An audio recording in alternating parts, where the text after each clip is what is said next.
Guys, oh. Ayan. Ito kasama ko tingin mga kumain ng spaghetti. Marunong pala mag-chopstick to. Ano tawag yung chopstick? Nalala mo ex mo? Ano tawag yan? Nalala ko yung... Chopstick? Ha? Chopsticks! Yung! Wow! Yung ano, Nelyo! Oh? Ha? Yung ano lang. Okay, so, oh. Yun, Oh. oo. Yung marunong pala gumamit si Jisoo ng chopstick ko, yun, oh. Hoy! Oh. Ano na? Oh, sarap, oh. Wow!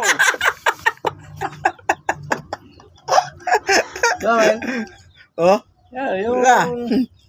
Hindi mo so kalakalayan parang pala gumamit to si Jisoo ng chopstick. Ano yung ano ha? Kala ba, ano? Ex-abroad kasi yun, kaya ano eh. Uso to sa ano eh. Kaya marunong gumamit ng chopstick eh. Pero, dating tulingan. Spaghetti Filipino style.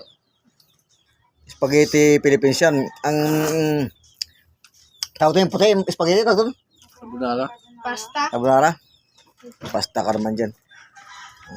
Tawad. Ano Weng? Hindi ba kami Weng? Ano guys, oh. Minanda namin ngayon yan. Karating lang namin galing biyahe. Minanda kami ng spaghetti.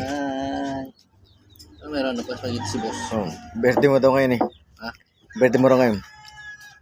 Kaya pinagandaan ka. Dito. Naganda ka spaghetti, oh. Oo, tayo sa katapusan. Saan kayo Weng? Sa probinsya. Sino sa mo? Mga kapatid. Kala ko sa mo si Arthur. Yung si Arthur? Kala ko sa mo si Arthur eh. Ayun, bagong alaga ng aso. Charot sila na.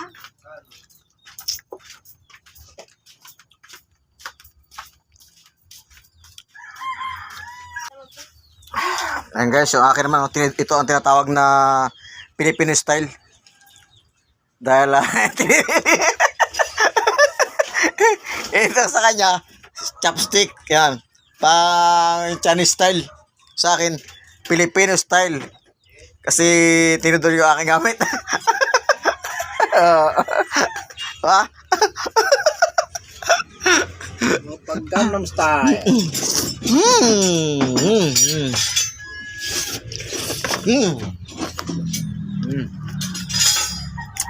Nice, oh.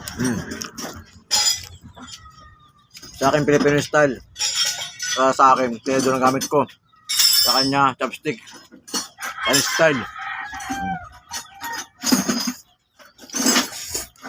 Sarap.